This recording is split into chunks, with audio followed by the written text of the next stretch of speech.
আপনারা জানেন যে শিল্পী সমিতি নির্বাচন একটা সংস্থা নির্বাচন, কিন্তু এই নির্বাচনে এমনভাবে প্রভাব বিস্তার করার চেষ্টা করা হয়েছে যে জাতীয় নির্বাচনকে ছাপিয়ে গিয়েছে। কারণ আমি উপজেলা নির্বাহী অফিসার হিসেবে, জেলা প্রশাসক হিসেবে কিন্তু জাতীয় নির্বাচন হ্যান্ডেল করেছি।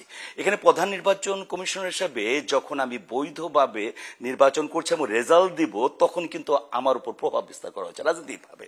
এবং আপনারা জানেন যে শেখ সেলিমের মতো এত একজন প্রভাবশালী ব্যক্তি কিন্তু আমাকে অনেকবার টেলিফোন করেছে যে নিপুণ আক্তারের বিপক্ষে যে ভোটগুলি নষ্ট হয়েছে সেগুলি বৈধ দেখিয়ে তাকে পাশ করে দেওয়ার জন্য। কিন্তু আমি তখন ওই নীতি তার কথায় হার মানিনি। আমাকে পরবর্তী ভয় দেখানো হয়েছে এবং ভয়ের কারণে কিন্তু আমি কয়েকদিন বাসায়ও ঘুমাতে পারিনি।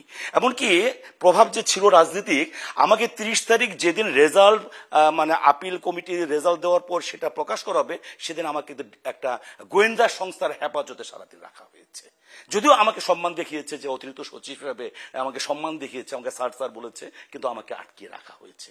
এটা তাই এটার মধ্যে রাজনৈতিক প্রভাবটা ব্যাপকভাবে ছিল। আমাকে বারবার বলা হয়েছিল, যে ভয় দেখানো হয়েছিল যে আপনার রেজাল্ট তাকে পাশ করিয়ে দেন। শেখ সেলিম থেকে ফোন এসেছিল এবং আমাকে ভয় দেখানো হয়েছিল রেজাল্টটা তাকে পাশ করিয়ে দেন, নাহলে আপনার অসুবিধা হবে। পরবর্তীতে আমি যখন তাকে বলেছি আমি কোনোদিনও এই কাজটি করিনি, এবং উনি আমাকে চেনেন যে উনি কিন্তু বিয়ে করেছেন দাউদকান্দি। আমি দাউদকান্দি উপজেলা নির্বাহী অফিসার ছিলাম তখন। তার আপন একেবারে সম্বন্ধী পৌরসভা ইলেকশন দাঁড়িয়েছিল, সে আওয়ামী লীগ, তখন আওয়ামী লীগ সরকার, হ্যাঁ, কিন্তু সেখানে কিন্তু পাশ করেছিল বিএনপির প্রতিদ্বন্দ্বী। সেখানেও দেখেছে যে আমি অন্যায়ের কাছে মাথা নত করে আমি বৈধভাবে সব করেছি। তখন সে আমাকে পুরো লুপ দেখিয়েছে যে আপনাকে আমি এত টাকা দিব, আপনি এটা পাশ করে। আমি স্যার, আমি এইসব কাজ করি না, আমি যেটা সেটাই করব।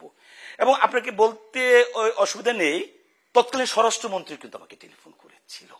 এবং আপনারা জানেন যে আমরা যারা উচ্চ পর্যায়ে থাকি তাদের কাছে কিন্তু সকল মন্ত্রীর টেলিফোন নাম্বার সেভ থাকে মোবাইলে। আমি দেখেছি কিন্তু ধরিনি, কেন তার কথা তো একই ধরনের হবে। এবং পরবর্তীতে তিনি কিন্তু এসে হক অলিককে পাঠিয়েছিল, সে বলছে আপনাকে স্বরাষ্ট্রমন্ত্রী টেলিফোন করেছে, আপনি ধরেননি। আমি কই স্যার, যে টেলিফোন করেছে আমি দেখিনি, আমার টেলিফোন আমার কাছে ছিল না। তাহলে রাজনৈতিক প্রভাব একটা ছোটখাটো নির্বাচনে কিভাবে পড়েছে, আর এটা আমি কেন, আপনারা যারা মিডিয়াতে ছিলেন আপনারা তো রেগুলার এটা অন এয়ার করছেন, আপনারা তো দেখেছেন এটা। আমার সাথে যে দুজন নির্বাচন কমিশনার ছিলেন তাদের উপর চাপ এসেছে, কিন্তু আমি যেভাবে ট্যাকেল করতে পারবো, প্রশাসনে আমি 35 বছর চাকরি করেছি, সেটা কিন্তু উনি পারবেন না। তখন বলছি আপনি সব দোষ আমার উপর দেবেন, যে প্রধান নির্বাচন সব কমিশনার সব করেছে। এদিকে আরেকটু অসুবিধা হয়েছিল যে আমাদের নির্বাচন কমিশনের উপরে একটা ছিল আপিল কমিটিতে, সেখানে সোহান রহমান সোহান প্রয়াত ছিলেন, তিনি অনেকটা তাদের প্রতিনিধি হয়ে কাজ করেছে। আপনাকে শেখ সেলিম বলেছে তাকে পাশ করিয়ে দেওয়া এবং করিয়ে দেওয়ার জন্য, এবং আমাকে রেজাল্ট ঘোষণার আগ পর্যন্ত গণনার সময় থাকবো। কিন্তু আমরা যেহেতু নির্বাচন যে আমরা কোনো বেআইনি করলে বা আমরা কোনো ভুল করলে সেটা আপিল করবে, সেটা আইন অনুযায়ী তারা থাকতে পারে, তারা থাকতে দিইনি। এবং উনি বারবার টেলিফোনে এনে বলছে যে আপনার সাথে আলাপ করবে।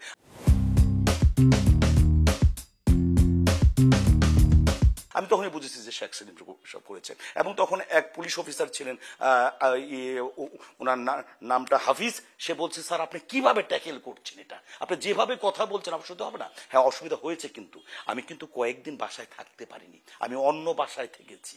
আমাকে কিন্তু পরে বলা হয়েছে, আপনি কি জানেন যে আপনাকে ডিজিএফআই আপনার বিরুদ্ধে কি রিপোর্ট দিয়েছিল 2014 সালে, যে আপনি খালেদা জিয়ার সাথে মিটিং করেছেন? এটা শেখ সেলিম আমাকে বলেছে। আমি বলছি আপনি ডিজিএফআই কর্মকর্তা জিজ্ঞেস করেন, সেদিন সকল গণমাধ্যমে এসেছে যে উপসচিব পর্যায়ের কর্মকর্তা গিয়েছে, কিন্তু যুগ্ম সচিব, আমি তো যুগ্ম সচিব যায়নি।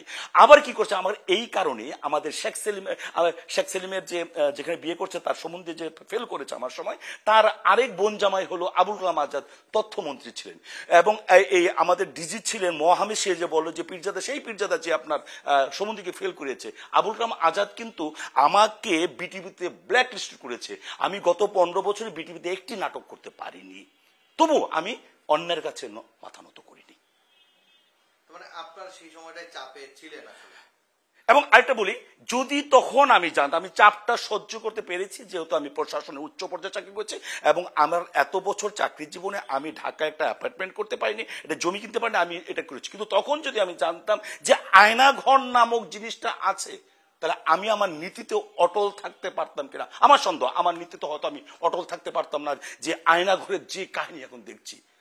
আচ্ছা, প্রমাণের আমি কিছু বলবো যে এখন তো কল রেকর্ড আছে। হ্যাঁ, কল রেকর্ড যদি ওই সময়ের যাচাই করা হয় তখন দেখা যাবে কল রেকর্ড আমার কাছে এসেছে কিনা। আরেকটা হলো, আমি একটা প্রমাণ তুলে ধরেছিলাম, নিপুণ যে একটা মেসেজ দিয়েছিল রাত 2:30টার সময় যে আমার বিপক্ষে যে ভোটগুলি বাতিল হয়েছে আমার পক্ষে দিয়ে দেন, এটা এই মেসেজটাও কিন্তু আমি ফেসবুকে ওই বছরের ফেব্রুয়ারি মাসে আমি প্রকাশ করেছি, এবং ওই মেসেজটা কিন্তু এখনো আমার কাছে আছে নিপুণের, এবং নিপুণ ওই নাম্বার। তাহলে এটা প্রমাণ, কিন্তু এই প্রমাণ। আর তখন তো সবাই সেখানে দেখেছে যে বারবার রিং আসতেছে। হাফিজ আমাকে বারবার বলেছে, স্যার আপনি এই স্যারের এটা কিভাবে ট্যাকেল করছেন, আপনার এই মানসিক শক্তিটা কোথায় পেয়েছে? মানসিক শক্তি হলো, আমি প্রজাতন্ত্রের কর্মচারী ছিলাম, আমি সরকারের পক্ষে না, আমি জনগণের পক্ষে কাজ করব, এবং এর জন্য আমার সচিব হওয়ার কথা, সিনিয়র সচিব হওয়ার কথা, আমি মাথা নত করতে পারিনি বলে আমি সিনিয়র সচিব হতে পারিনি, সচিব হতে পারিনি। কিন্তু আমি ন্যায় নীতি অনুযায়ী কাজ করেছি সকল সময়, আমি মাথা নত করিনি। রাজনৈতিক প্রভাব, শেখ সেলিমের মতো বাবা যিনি তখন স্বরাষ্ট্র মন্ত্রক দেখতেন, স্বরাষ্ট্রমন্ত্রীর মতো প্রভাব, যিনি অনেক কিছু করতে পারতেন আমাকে, এটা তো সবাই জানতো। এবং এটা কিন্তু এই যে যখন প্রথম নির্বাচনটা বন্ধ করে যখন দেখা গেল যে সব জায়েদ খানের ভোটাররা, সেখানে ওখানে তো আমরা তো সীমিত সংখ্যক ভোটার, এবং কে কোন প্যানেল এটা কিন্তু আমরা সবাই জানি। যখন সকালে দেখা গেল যে নিপুণের পক্ষের ভোটার আসছে না, সব আসছে জায়েদ খানের প্যানেলের ভোট দেওয়ার জন্য, তখন কিন্তু আমাকে অভিযোগ করেছিল ভোট বন্ধ করে দেন। পরে বন্ধ করে তখন আমার নিপুণ বলেছে যে এই যে আপনার সাথে শেখ সেলিম সাহেব আলাপ করবে, আমি তাকে সালাম দিয়ে আপনি বন্ধ করে দেন। আমি স্যার আমি কিভাবে বন্ধ করবো, কোনো পরিস্থিতি হয় না। এখন সে বলছে যে ওখানে নাকি ভোট কারচুপি, আমি কারচুপি না, তাদেরও আছে, এখানে রিয়াজ আছে এবং তাদেরও আছে, দুজনের আছে, এখানে কারচুপি হচ্ছে, বন্ধ আপনি বন্ধ করেন না, অন্য ক্ষমতা খাটাবো। আমি স্যার বন্ধ করতে পারবো না যদি প্রতিকূল পরিবেশ না সৃষ্টি হয়। এটা তো সবাই জানতো তখন যে, এবং এই সবাই দেখতেছে, টেলিফোন আসছে, কেউ টেলিফোন আসলে বুঝলো যে আমাকে খেয়ে টেলিফোন সোহান যখন আমার কাছে টেলিফোন নিয়ে যেত তখনই বুঝতো যে শেখ সেলিম টেলিফোন করেছে। যদি আয়না ঘরের বিষয়টা আমি জানতাম, আমার মনোবল খুব স্ট্রং, কিন্তু আমি স্ট্রং থাকতে পারতাম না। আমার বাবা যে বলেছিলেন ন্যায় নীতিতে থাকবে, কারো কাছে পরাজয় বরণ করবো না, আমি হয়তো পরাজয় বরণ করতাম। এবং সেই যে বিভীষিকাময় রাতগুলি, আমার মতো অতিরিক্ত সচিব প্রথম গ্রেডের একজন কর্মকর্তাকে সারাদিন একটা গোয়েন্দা সংস্থার অফিসে বসিয়ে রাখা, আমি যদি এত বড়, আমি তখন বুঝলাম যে অতিরিক্ত সচিব অনেক বড় অফিসার, স্যার কিন্তু অতিরিক্ত সচিব, আমাকে চেয়ারে বসতে, নাহলে আমাকে একটা গারদ ঘরে থাকতে হতো, আমাকে বন্দি করে রাখা হয়েছে। আমি রাত্রে কয়েক রাতে ঘুমাতে পারিনি, আমার বিভিন্ন চ্যানেলের সাক্ষাৎকার ছিল, সেই চ্যানেলের সাক্ষাৎকার বন্ধ করে দেওয়া হয়েছে। একটা চ্যানেলে আমার সাক্ষাৎকার ছিল, আমি বলছি আপনারা যাবেন না, সেখানে ফোর্স আছে, আমজনতা নামক একটা ছিল লাইভ প্রোগ্রাম, সেখানে আমি অ্যাটেন্ড করেছি গাড়িতে, এবং ওই টিভির সামনে, টিভির নাম বলছি না, গাড়িতে থেকে আমি সাক্ষাৎকারে অংশগ্রহণ করেছি। তারপর 7 দিন আমি ঢাকায় ছিলাম না, আমি কুমিল্লায় ছিলাম। আমি চাই না এই বিভীষিকাময় জীবন কারোর জন্য আসুক, আমার তো স্বার্থ না ভাই, আমি একটা নির্বাচন, এবং নির্বাচন অত না, জাতীয় নির্বাচন না। যখন আমাকে ভয় দেখিয়ে, টাকার লোভ দেখিয়ে কাবু করতে না পারলো, এবং আমাকে গোয়েন্দা সংস্থার অফিসে রেখে আমি বলছি আমার মিসেস এসেছে, তার সাথে একটা আলাপ করে রাখবো, ঘরের চাবিটা দেবো, ওই কথা বলে আমি ওই লোকের বলছিলাম যে তোমার ইগুলো নিয়ে রেজাল্ট শিট নিয়ে আসো, পরে সিগনেচার করতে গিয়েছি।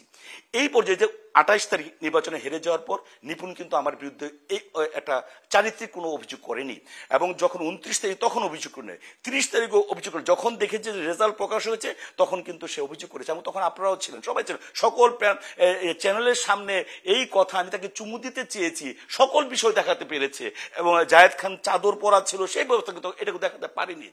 এবং এইটা বলার পর এই যে সে বলেছে চুমু দিয়েছে, এটা মিথ্যা কথা। আমার বাবা বলতেন, সাধক বাবা বলতেন, বাবা ধৈর্য ধরবে, সত্য প্রকাশ পাবি। এবং যে আমার বিরুদ্ধে অভিযোগ দিয়েছেন নিপুণ, এবার তার প্যানেলে দাঁড়িয়েছে যে সত্য কথাটা তার মুখ দিয়ে বের করার জন্য। সে বলেছে যে এটা সে শুনিনি, আমি বলেছি, তৃতীয় পক্ষ একজন তাকে বলেছে। এই যে আমার উপরে যে একটা কালিমা লেপন হয়েছে, সামাজিক ভাবে, পারিবারিক ভাবে আমি হেয় প্রতিপন্ন হয়েছি, সেটা তার মুখ দিয়ে কিন্তু প্রকাশিত হয়েছে, যেটা সে মিথ্যা বলেছে। এর জন্য আমি তার প্যানেল থেকে দাঁড়িয়েছি, আমি পাশ করার জন্য দাঁড়াইনি, সত্য প্রতিষ্ঠা করার জন্য। আমি সত্যের পক্ষে লড়াই করেছি সকল সময়। আমাদের চলচ্চিত্র না, এখন চলচ্চিত্রে নেই, এখন হয়ে গেছে এটা সংগঠন। সংগঠন হলো আমার নামের আগে বসাবো আমি অতিরিক্ত সচিব, এরকম আমি বসাবো, আমি সেক্রেটারি, এইটা দিয়ে আমি বিভিন্ন সংস্থার সাথে আলাপ করে একটা পিকনিক করব, পিকনিকে আমি 1 কোটি টাকা আনবো, 20 লক্ষ টাকা পিকনিক করব, এটা আমি নিজের পকেটস্থ করব। আর আমরা যারা নির্বাচিত হয়েছে পর্যন্ত, তারা কিন্তু কেউ একটি সিনেমা তৈরি করেনি, চলচ্চিত্রের অবস্থা কি হয়েছে। তা আমি বলবো এই সংগঠন না করে চলচ্চিত্র উন্নয়নের জন্য কাজ করা দরকার, এবং যারা চলচ্চিত্রের পক্ষে কাজ করবে তাদেরকে নির্বাচিত করা দরকার। এখানে যদি প্রভাব পেশি শক্তি, সরকারি দলীয় শক্তি প্রয়োগ না করে এই চলচ্চিত্রের জন্য কিছু করে, এটা হলো জাস্ট নাম ভাঙিয়ে কাজ করার জন্য, নিজের স্বার্থের কাজ করার জন্য, এই প্রতিযোগিতা শেষ করে আমাদেরকে চলচ্চিত্রের উন্নয়নের জন্য কাজ করতে হবে, তাহলে এই সমিতি যথার্থ হবে বলে আমার বিশ্বাস।